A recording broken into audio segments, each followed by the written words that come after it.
Hello and welcome. Maayong adlaw sa tanan. Ako ray si John Sichon, usa ka Rappler Cebu correspondent, ug ang kuyog nako in hosting this Rappler Talk today is fellow Rappler journalist Lorraine Karma.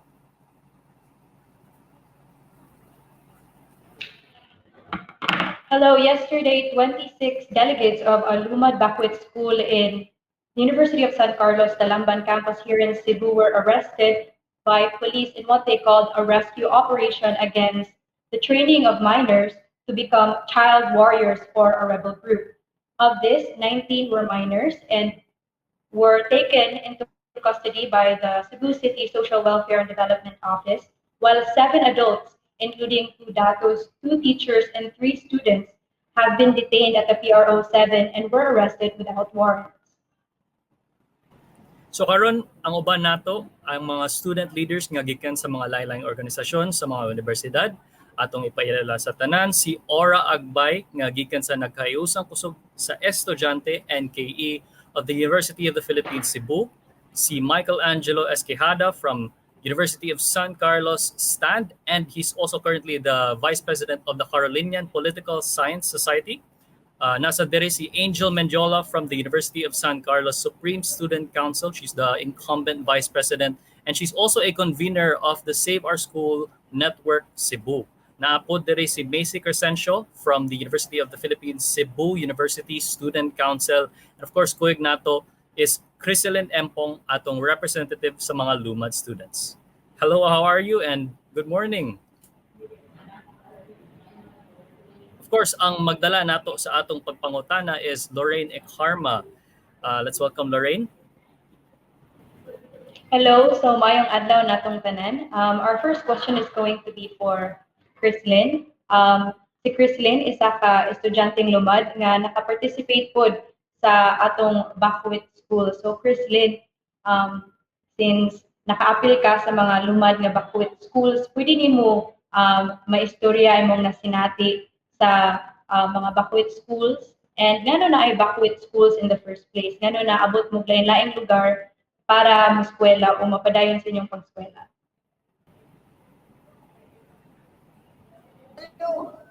Sige, hello po. Ako si Criselyn, grade 12 student sa kasamtangang ani diri sa Maynila. O nagapadayon og eskwela taliwala sa grabing pagpangatake. Noong 2014 ay nagsugod ang lakbayan kung asa magtagbo ang mga lain-laing sektor sa mga katutubo sa Pilipinas. O katong 2015, kada year ni siya mahitabo. Ang 2015, kuyog ang mga kaubanang estudyante, nga gikan sa Alcadeb, sa Davao del Norte, yun ato. Kay para i-assert ang among katungod kay ginahasi nami sa among komunidad maong nagkuyog mi nag-adto diri sa Kamaynilaan. O noong 2017 ay nisugod ang Bakwit School diri mismo sa Metro Maynila ug usa ang universidad sa Pilipinas dili man ang nagdawat kanamo, nagdawat sa mua diri og gipapuyo mi sa pila ka sa katuig. Hangtod kay mas grabe pa man sa panahon ni Duterte, bisan pa man sa panahon ni dating President Ninoy Aquino, grabe na nga pagpanghasi o gani nanay mga eskwelahan nga napasara adto no. Og usa na dito ang akong eskwelahan nga kun sa grade 7 kwadto unya mo to gipasara, pwersahan siyang gipasara sa mga military, kuyog ang mga tao nga napugos ra pod. Tapos maong nagbakwit mi sa Davao mismo kun asa hangtod karon nagpabilin gihapon ang mga kauban nagihapon sila sa evacuation center. O gani bisan ana-ana mi diri asa kasyudaran kay ginasundan gihapon may kung ato ganing matuman-an kay tong niaging 2016 while naga gabi kayong dako siguro mga alas 12 nangatulog niya doon nga panahon na tapos na nakamata mi kay kusog kayong syagit tapos niya na sila nga naisunog dito na tinuod gisunog gituyo og sunog sa mga EFP ang sanctuaryo namo sa Haran ug kung asa dunay 3 years old nga bata ang nasunog sa ihang kamot o doon na pa napay uban nga nasunog adto. Tapos hangtod nga ni grabe na sa panahon ni Duterte, hangtod nga nagdeklara siya og martial law sa Mindanao.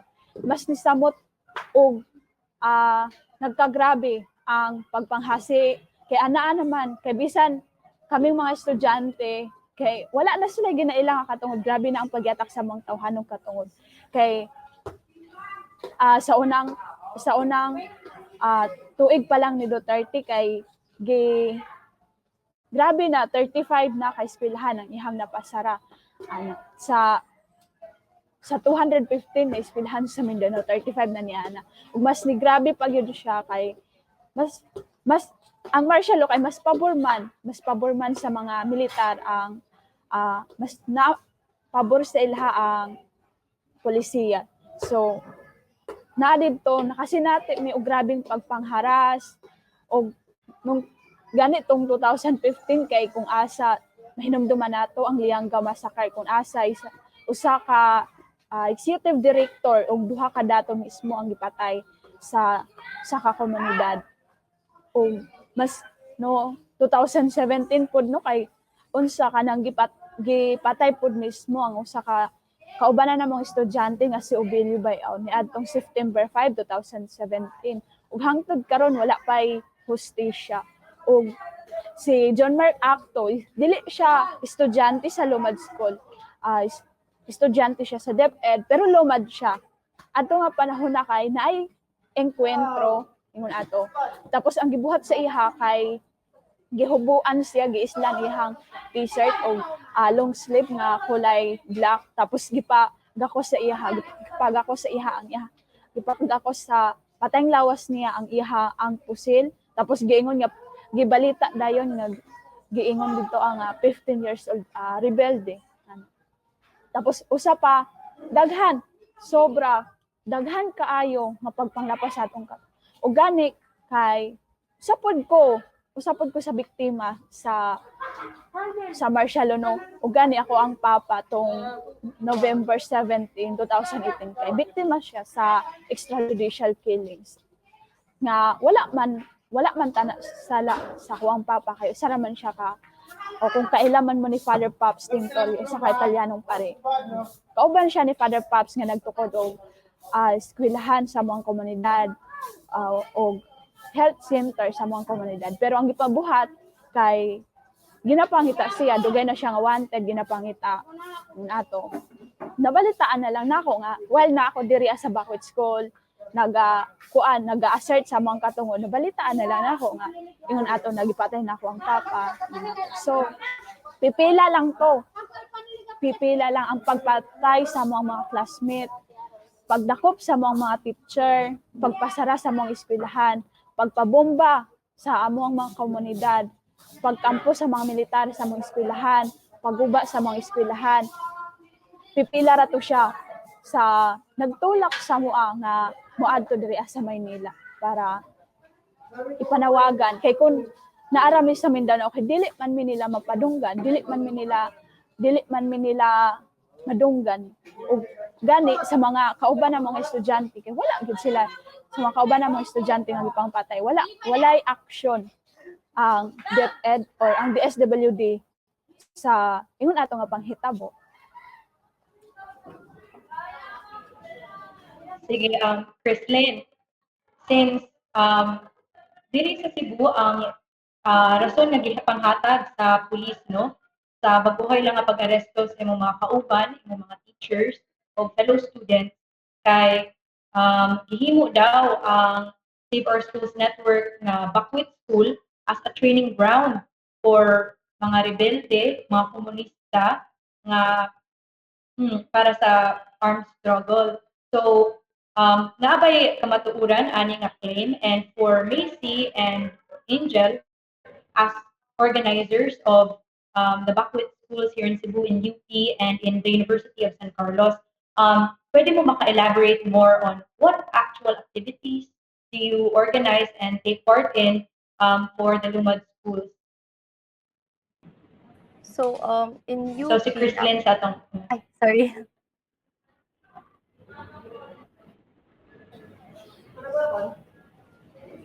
Sige, para sa ako akay Chrislyn? dili sige. Para sa ako akay dili yun tinuod ang ilahang ginaingon nga training ginatudloan ni ug gani dugay na na siya nga ginaingon sa mua, no? Dugay na siya ginaingnan mig anak sa NPA, mga supporter mi sa NPA. Dili lang kami kundi amo ang mga ginikanan, so dili na siya bago sa gani mas ug usa pod siya ka rason, ug usa pod siya ka unsa no kay ginared tag na may sa una pa, ug mas worse karon kay bisag wala naman sila ginapili, ug sa mga eskwelahan kay wala mi ginatudloan kung paun sa maggamit og pusil, mag-training ana, ug kung dili man sila magtuo kay wala gina abli kaayo ang Lumad School gyud, abli kaayo nga mudawat sa ilaha og makipag-integrate sa mua para mahibal-an nila kung unsa ba gyud ang ginatudlo sa mua og unsa ang among ginatrainingan. O naga-training mi sulod sa mga eskwelahan pero dili gyud ang paggunit sa armas, dili nang ginatudlo sa mga dili mi ginatudloan para magrebelyon. Naga-training mi sa mga eskwelahan para mamahimo may usa ka tanyag nga doktora kay sa mo ang komunidad layo mi sa syudad. So sa mga eskwelahan ginatudloan mi kung paun sa mag-acupuncture ug gani nagaadto mi sa mga komunidad layo sa among eskwelahan para ipraktika ang among nakatun-an.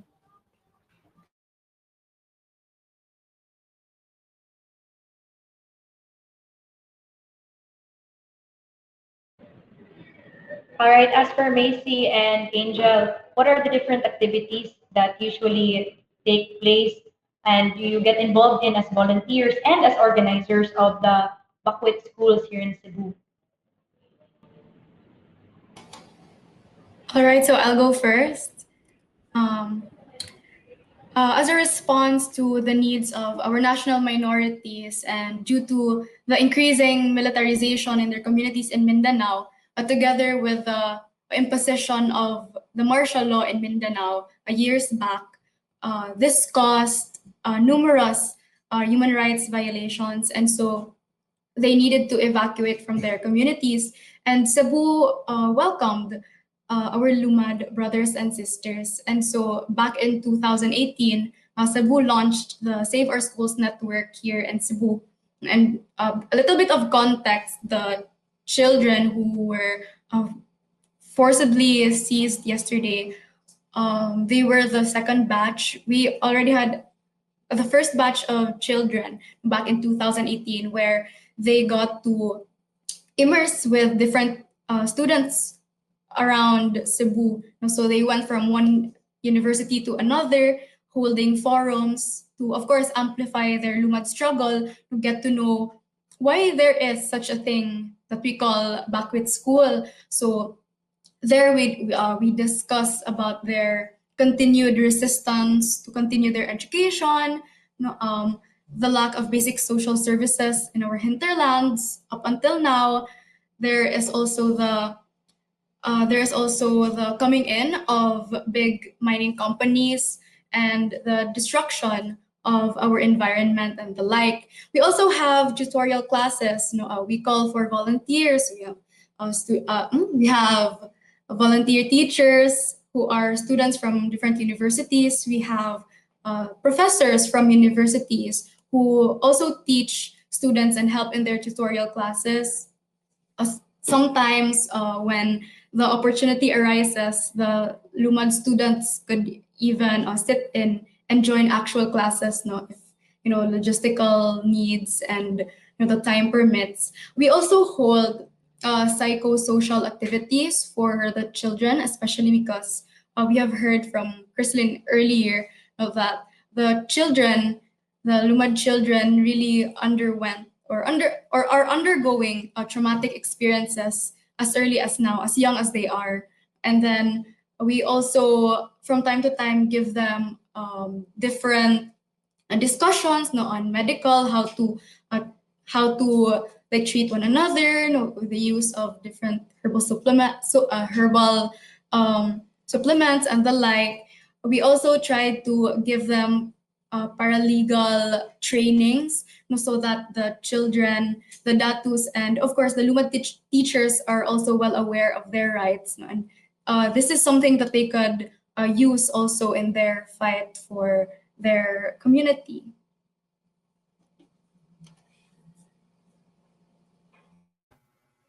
Yes, so similar lang sa gi-share ni Angel. So katong ni Bakwit sad ang Lumad sa UP Cebu back in 2018 nisugot to ang amo ang chancellor nung nga stay sila for 1 week there. And actually bisag katong ni refuse na ang amo chancellor pa 2019 nagpadayon gihapon og immerse o kanang volunteer ang mga students sa UP Cebu sa Bakwit School. So dira nakakasami og daghan kay activities such as cultural activities, nakatudlo mi sa Lumad og kanang music nga workshop at kanang kasasad mi og mga psychosocial activities, kanang og katusang pag UP Cookout last 2019, ang Lumad kuan sila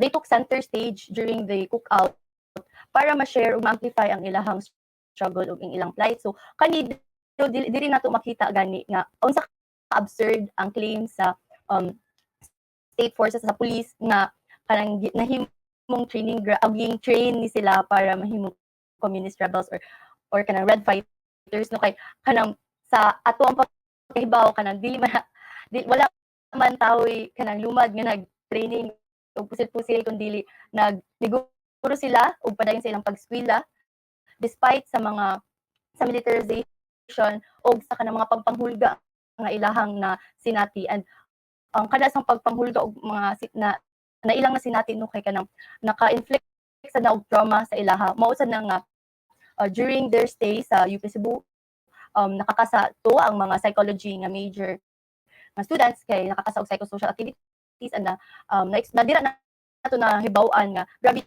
jud ang trauma nga ilahang agian.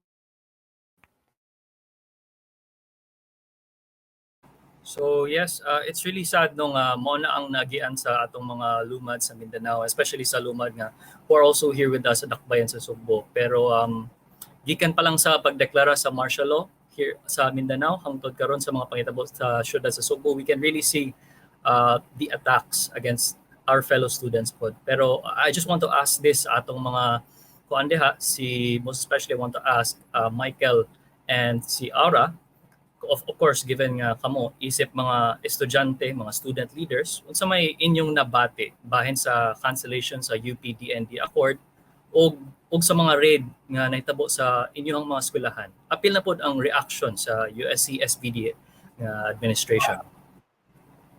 Siguro si Michael? So there are premises that our government should respect do, and naay mga lugar nga angay unta natong himuon as a safe zone, no, because we should these places, like for example atong mga eskwelahan, should always secure a place nga healthy, a safe space for the youth, for the students, and for the learners, no. Kay when we talk about universities, of course, it does about the academe, di ba? So there are reasons that would justify enough to consider why there needs an accord in the very first place, no. What happened yesterday was very shocking, no. Kay nakibalota nga igo lang sila ni diretso og sulod sa among university, sa University of San Carlos diri sa Cebu, nga wala man lang sila nagpahibaw sa among mga administrators, no? Bisa si Father Celian, no, sa nakita nato nga mga interviews niya live in social media, nakita nato or nadungog nato nga wala gyud, wala sila pahibalo, no? Nya kana having that said ba or considering that fact nga basta-basta lang sila makasulod sa ato mga universities, dako kani siya effect, no? Nya kana pod as public officials or as members of the government, of course they have to ensure good governance in a way that they are they are the role models of us learners, no? They are the role models kung asa mo respeto sila og boundaries, mo respeto sila og mga lugar nya dili sila basta-basta lang mag-red tag kay no, as per the record of our history, di ba? Dagan namatay, pipila na ang namatay matud pa sa ginaingon nato sa matud pa sa ginaingon sa atong mga Lumad members, no? So dagan nangamatay tungod lang kay red tag sila tungod sa mga accusations nga wala maganing isakto nga ebidensya, no? Like for example, NTF-ELCAC, di ba? Which is actually no very obvious nga architect din sila sa mga red tagging, no? All over the Philippines. Nya kailang makaingon ka ba nga aduna bagid sila saktong kaalaman kung unsa gini ilang ginabuhat, unsa na ilang pag-red tag, kibaw ba sila unsa definition ana, unsa may tabo ana, unsa consequence ana, because sa mga nitabo karon murag tan-aw namo wala sila alamag ni ini mga butanga, maybe because naa sila mga ilahang political agenda nga ilang i-push pod, pero still amo gyud nang i-forward sa mga political parties within the universities nga even if nag-differ or kalain-lain ato mga political agenda, unta man lang no nga dili ta moagi og kuan, dili ta moagi kanang kung sinitabo gahapon. If it was kung kuhaon ang mga lumad sa ilang mga parents, pwede man ta lingkuran nato. That's how we try to resolve conflicts, di ba? Through discussion. Dili man gyud kailangan diretso-diretso nga violente dayon ang pagkuha sa mga lumad. Kay of course, kami mga estudyante, no, ako sa masad ko sa estudyante, of course makuyawan pud mi ngano ingana na lang kadali mosulod ang mga atong mga pulis sa atong mga eskwelahan. Dili lang pud ni problema sa USC, no, problema pud ni sa of course no UP, no, kana siya.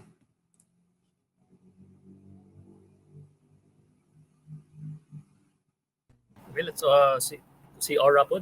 We want to be able to hear from her as well.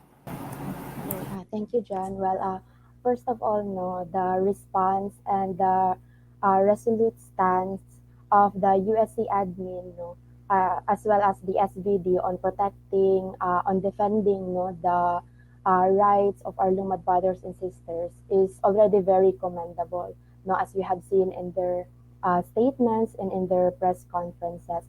But even so, this is where the threat comes in, no, kay miskin bisan unsa pa ka resolved ang school admin in keeping schools as safe zones and sanctuaries para sa mga oppressed, if dili institutionalized ang pagprotekta, no, ni ani nga mga safe zones, the state forces pwede rin sila musulod sa campus, no, whenever and however they like, no, just pareha sa ilang gibuhat sa USC, no, kung giunsa nila gibastos ang autonomy sa USC, sa San Carlos, giunsa nila pag sulod, no, og basta-basta lang ang usa ka eskwelahan nga supposedly safe zone unta para sa kini nga mga marginalized groups nga mao'y naka-experience, no, og threats and harassment from the state itself. So diri na to makita nga miskin wala sila'y warrant, no, miskin walay sufficient basis, karon gani kay nana sila mga absurd claims nga naaday mga child warrior trainings, no. So imagine nimo sulod sa San Carlos na adult child warrior training. So katawanan kaayo siya kung kung makahuna-huna jud ka sa kung unsa jud ang context sa Backwit School. So ang kini nga incident, no, nag-reaffirm lang jud siya sa ato ang need for an accord, no, not just for UP but for all the schools. Apil na ang mga lower levels, no, para jud i-ensure nga mahimo siyang safe zone, matapos sa giingon ganina ni Michael, no, safe space, no, to freely discuss societal issues, no, our political beliefs, and dili lang nag-stop siya sa importansya sa accord, pero nag-raise sad siya no sa issue no kung unsa man jud ay effect sa anti-terror law because historically no ang mga indigenous groups are often the victims no of AFP's baseless red tagging and even their fake NPA surrenderies na scheme no miskin ang usa sa mga naaresto katong volunteer teacher na si Chad Buok usa siya no sa mga petitioners against sa kining anti-terror law tungod po sa iyahang personal experience of red tagging from state forces no miskin gani gikan sa Cebu City Police Office itself no naka-experience siya nga gi-red tag siya through their official Facebook account. So ultimately we should not let no these armed officers continue to act arbitrarily and with impunity para lang jud i-forward no ang interests sa Duterte administration. And we can only ensure that if ang accords ma-reinstated no dili lang sa UP, dili lang sa PUP kundi sa tanang eskwelahan diri sa nasud, ma-ensure po na nato kung mabasura ang anti-terror law and if we continue no on our collective efforts para protektahan ang democracy and para i-denounce no ang kining ongoing militarization sa Duterte administration. Okay, thank you, Ara. Actually, murag na pa may i-add si Michael. Michael, if you please. Kana siya no, ako lang po ni-emphasize nga dili ra pud ni mao ang first time nga adunay mga ingani nga intimidation na hitabo no, although kaning nahitabo gahapon usa ginis pinakagrabe no kay ila naging gisulod, ila naging gipangharas nga matud pa ni Father Sela no nga warrantless and uncoordinated ang ilang or illegal seizure nila nga nahitabo gahapon no. So at kami mga political parties no, para sa ako ang represent karon nga Student Alliance for Nationalism and Democracy, adun na pud ni gina-organize nga mga rallies o mga kalihukan no sa mga batanon, sa mga kaestudyantihan. Nya naka-experience na gyud mi nga gipanguha amo mga ngalan, gipang video mi nya mura ba og kanang gitry gyud mi og hadlok nga gituyukan mi og mga dili sila uniformed ha pero makaibaw gyud ka kung kinsa sila, di ba? Kay mailan man na sa ngano interesado man sila mo take og video namo, di ba? Kana pala nga punto daan. So makaingon gyud ta nga kailangan gyud siya accord, di ba? Importante gyud nga naay accord because we have to really assert no na sa atong universities, atong mga schools no in order to protect no even the academic freedom the freedom of the students, the rights of the students nga dili sila malimit sila potential, dili sila malimit sa kung unsa ilang kakayanan as a student. The government should provide them the avenue nga safe sa ilahan no nga dili sila limitado kay maabot na sa punto nga limitado na sila sa unsa ilang mabuhat, then unsa na may resulta na, unsa may tabuan na bias na may tabuan na kanang mga research outputs na to, even mga thought papers lang or essays lang kay di na ta moabot sa punto nga ato ding tarungon, atong gamiton atong expertise no sa atong gi-eskwelahan kay tungod hadlok na ta as a student. Hadlok na ta nga atong mga programs sa student council, atong programs nga implementar sa mga political parties kay dili na para sa estudyante kay mura man og ang mga programa gyud nga genuine para sa katong ato ang mga estudyante, para sa mga kabatanunan kay mura man og kontrahan gyud. Kana lang ako i-add.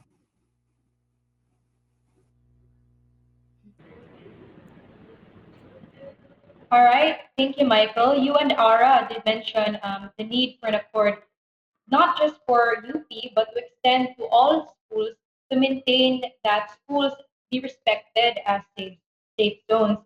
Because even prior to the implementation of the anti-terror law, during the protest against it, we saw Cebu 8 police entered University of the Philippines, Cebu. What else? In the University of San Carlos, there was, I believe, an orientation during an NSTP class, if I'm not mistaken.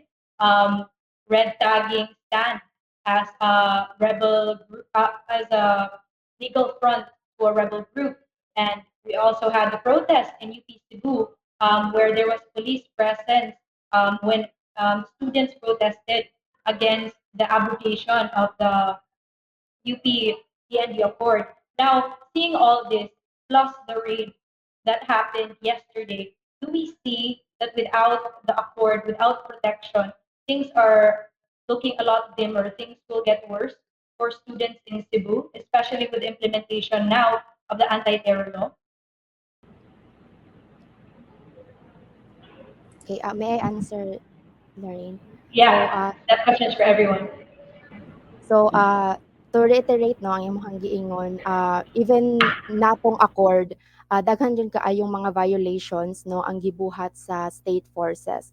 So, gikan pa lang adto makaingon ta no nga ang installation sa usa ka accord dili jud kini no solely ang mag-ensure nga protektado ta from state repression and from harassment sa state forces.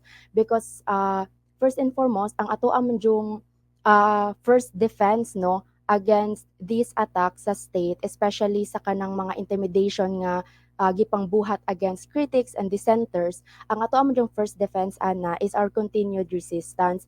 And ang kining accord, usa lang siya ka byproduct no, as we have also witnessed no ang katugan ng UPD&D accord, product raman siya sa usa ka taas kaayo and rich history sa student movement no, dili lang sa UP kundi sa nagkalalain nga mga universities. So para sa question na if unsa na ma-expect no sa mga students, of course dili man kini ang panahon no kung asa magka dimmer or magka hopeless na ang situation para sa students.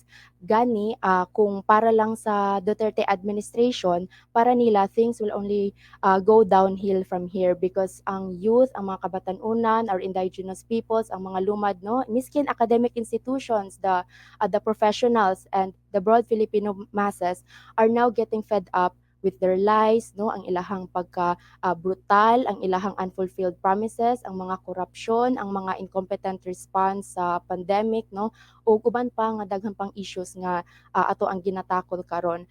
And never man sad sa history no nahitabo nga ang katawhan nagpabilin lang og hilom no amid a worsening political and socio-economic crisis.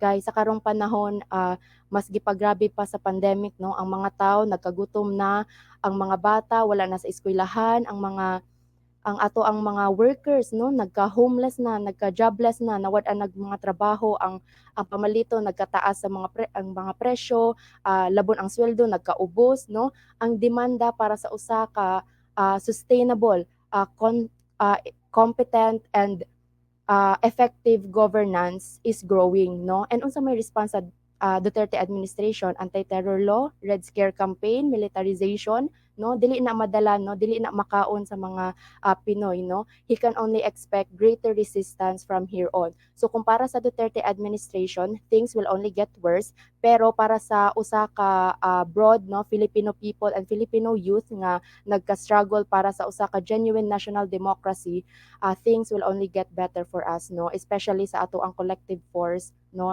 sa ato ang ceaseless and tireless collective force. O mudugang lang po doon tako nga I Alright. totally agree. Okay. Mudugang ko nga I totally agree with Miss Aura no nga if there's so much of di na siya dimmer no. It's worse than what we are experienced now if ever padayon ang ingani kay history would tell no that signs of tyrannical or even a tyrannical government would really create more resistance no. History would tell even during the martial law, 'di ba? Adunay daghan nga ni resist ato because of course it's very tyrannical, it's murag kuptan gyud siya og maayo ba. So kana lang. So kailangan gyud na ay accord. So thank you, Michael and Aura, for speaking in behalf of the Cebu students. Ikaw, Kristlyn, para isip isa ka lumad nga estudyante, do you see nga mas worse, mas magkagrabe ang sitwasyon ninyo, labi na sa militarisasyon, sa mga hulga, threats against you and your fellow students?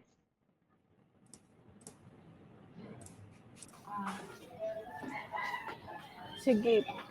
Sa ako kay mas mag-worse pag yun siya no kay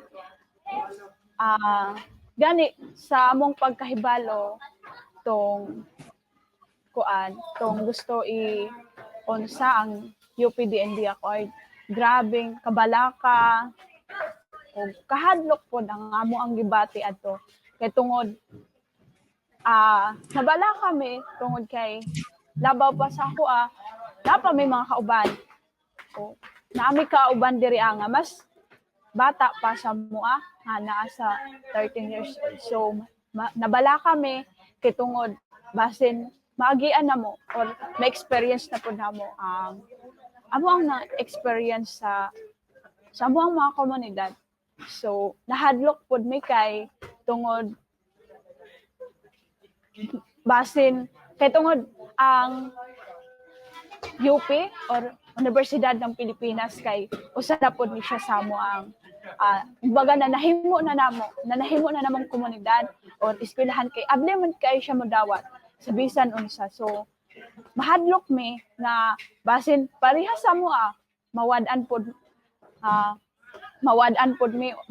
mo ang mga kabatan-unan diri, mawad-an mo og eskwelahan ngun ana. So mahadlok pod mi nga ma-experience sa mga estudyante diri sa mga teacher ang amo ang na-experience nga kung unsa ka grabe ang pagpangatake, kung unsa ka lisod ang ilugan ka og katungod sa edukasyon. So kauban sa inyo ani ang mga kauban ninyo ang mga kabatan-unang lumad nang makigbisog og dapat tutulan gyud ang pag-unsa sa UPDND Accord.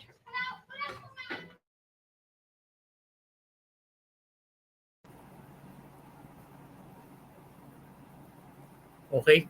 So, mo gito nung grabe na jud kayo nga gi-weaponize not just sa atong administration but also more specifically the NTF-LCAC sa pag-weaponize sa red tagging sa atong mga universities and in fact student organizations and even just Lumad students nato.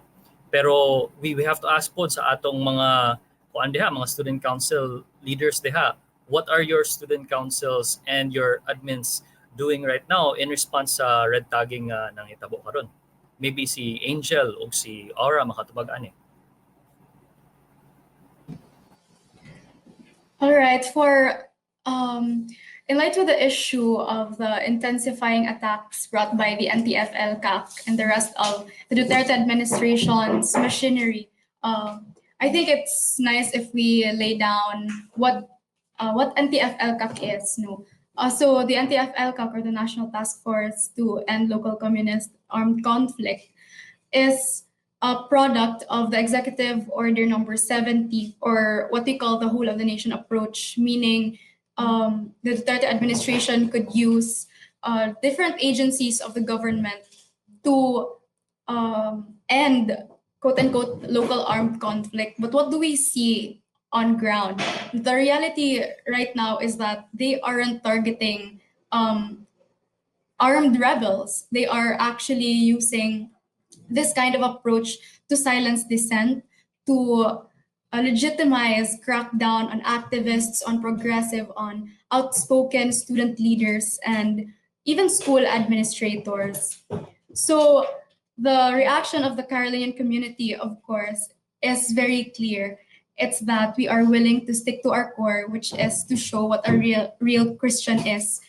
One that is a good citizen of society, full of compassion, always will be militantly we will continue to militantly aside with the broad masses. And of course, actually last month, we filed a formal complaint to the Commission on Human Rights on the red tagging that happened in our university. And this is a manifestation that the Carolinians have had enough, that it is indeed time to fight back. And in relation with the previous question, yes, we foresee that the human rights violations and these kinds of desperate attacks will worsen as we go further into the Duterte administration, but certainly it won't get dimmer, because as we all know, crisis will always generate resistance, and the Carolinians will ensure of that.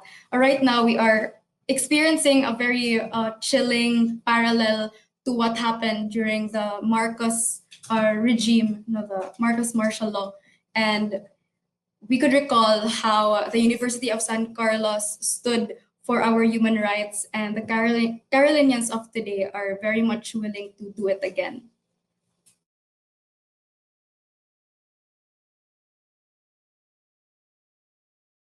Okay, so mo na siya on behalf sa atong mga Carlinians. Maybe we should also hear from atong mga UP students, atong mga ISCO and ISCA deha.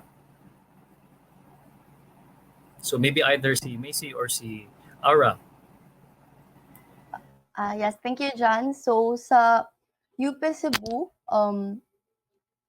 right now, no, one thing jud siguro nga constant sa NTFL kay ang mga baseless red tagging nila og intimidation sa students nga kanang critical o kanang mga outspoken na students. So right now UP Cebu kay naa may mga local efforts na to conduct a dialogue with the DILG and also system-wide kay na kasami og kanang alliance or network which is called the Defend UP Network. Dira sulod sa UP sa Defend UP Network kay lahi-lahi nga organisasyon, individuals, kanang union, faculty union and staff union. So para dira na to makita nga ang UP community usa sa pag kanang tutol og sa pag kanang depensa sa ato ang mga katungod samot na sa kaning unilateral na kanang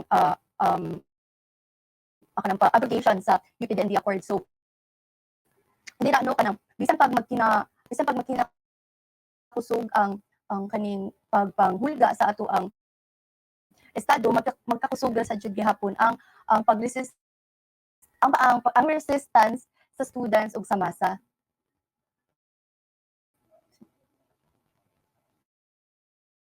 And moad lang ko no gamay sa context pod sa mga student organizations. So NKA UP Cebu along with other student organizations no within sa school namo and sa other nga school sad kay nasa mga own efforts no in working hand in hand with our respective admins with other sectors no mga external nga networks no para mo respond sa kining aggressive red tagging spree sa NTFL CAC because contrary no sa ilahang mga claims ang mga estudyante no more and more wala man jud nahadlok mas na involved gani noon no tungod sa ilahang mga baseless nga red tagging and harassment nga targeted towards students. So daghan kaayong efforts no to organize on ground protests no to organize petitions, mga rallies no mag-organize para makadala og mga warm bodies into the streets no para ipakita jud ang growing dissent no against sa kining red tagging and sa ilahang red scare, especially sa ilahang mga maneuvers no para isuppress ang academic freedom sa mga students no sa ilahang right no to believe in political ideologies. So mao na ang mga efforts po sa student orgs.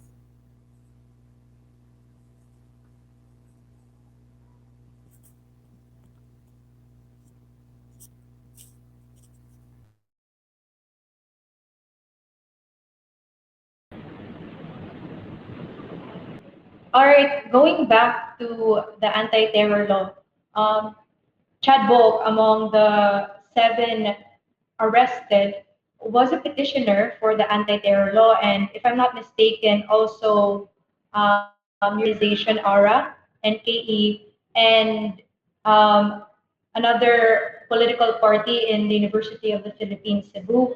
They also signatories against in a petition against the anti-terror law.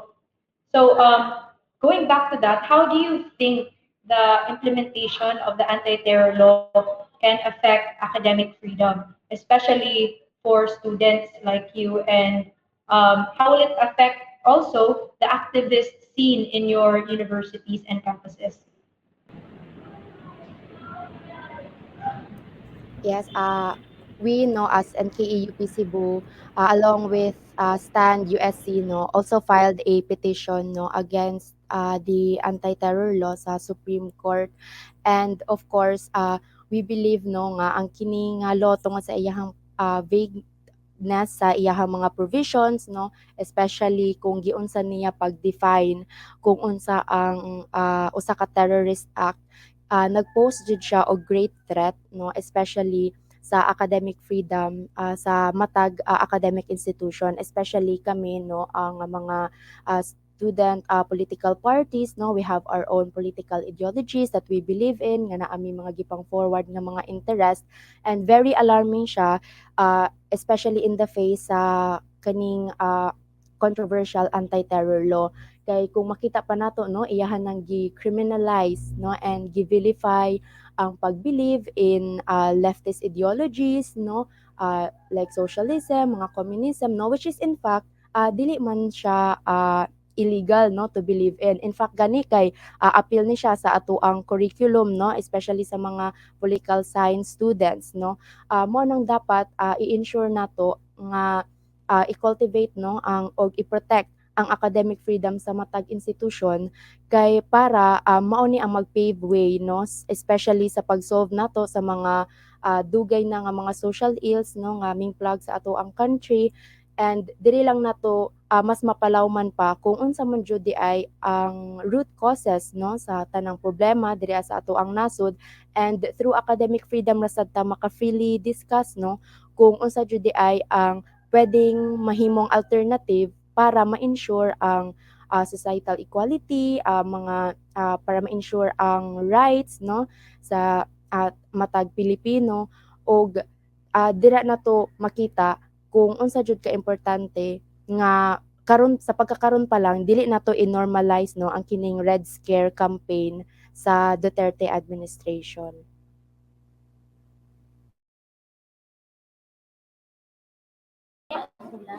Oh yeah. To add to what Aura pointed out, I would like to say shortly, no, that harassment, red tagging, abduction, killings, political prisoners, these already exist without the anti-terror law, and with the anti-terror law, these will just be legalized. So karon daghan kitag political prisoners nga nasa prisuhan tungod lang kay progresibo sila, tungod kay outspoken sila, because they are progressive personalities, and this ATL will only give the state more funds to vilify progressives. And so we continue to resist this because we wouldn't want this to happen to our own student publications and in our own student councils. As a matter of fact, during the NSTP classes where different progressive organizations are being red tagged, they really mention it in their slides that through student councils, publications, and organizations, students could be recruited to become members of the NPA. And so this is such an absurd thing to say, especially in this political climate. So it already gives us the impression that with the ATL, they will likely amplify this narrative more, and it will be more dangerous for outspoken student leaders in the universities. Sige, and to nag-record, okay. And to wrap things up, siguro karon important kaayong may bawaan sa mga students o mga academic institutions to stand for the right sa mga Lumad students nato and encourage more young people to take action. Hopefully we can hear this coming from you guys. Maybe two of the student leaders nga na dire karon. Can I answer? Okay. So there's nothing we cannot do without a collective action. That's why nga ceaseless and tireless lang jud gihapon ta sa pag-defend sa ato ang pag-struggle militantly sa ato ang mga katungod. And ang struggle sa Lumad, it does not exist in a vacuum, and maapektuhan ra jud gihapon ta diri kaning mga estudyante diri sa syudad, and kanang as youth kita mo'y naay energy, mas naay time to resist these attacks, to protect our future, no, usa ka future nga kanang free and democratic, no. So if students, no, kay mapadayon, if students kay mahimong detach from these societal issues, then we are standing on the wrong side of history, and that we are one of the instruments that maintain the status quo nga nagpadayon og oppress ug pang violate sa mga katungod sa kinatibuk ang minorya. So kana ang ato ang role as a youth and as a kanang mga Pinoy, mga Filipino nga students kay ang mas mupalanog sa mga kanang tingog nga gipugos ug pahilom sa ato ang estado.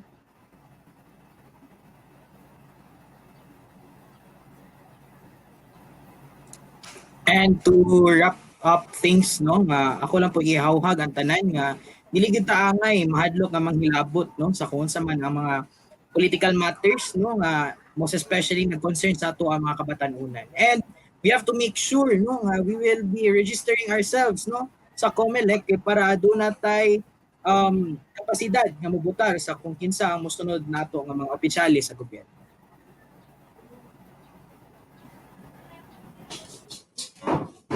All right. Thank you so much, Michael. Thank you, Macy. And thank you to every student leader who joined us today. Thank you, Crystalline. This has been Lorraine Karma and Jen Sichon from Rappler Cebu. And this is Rappler Talk.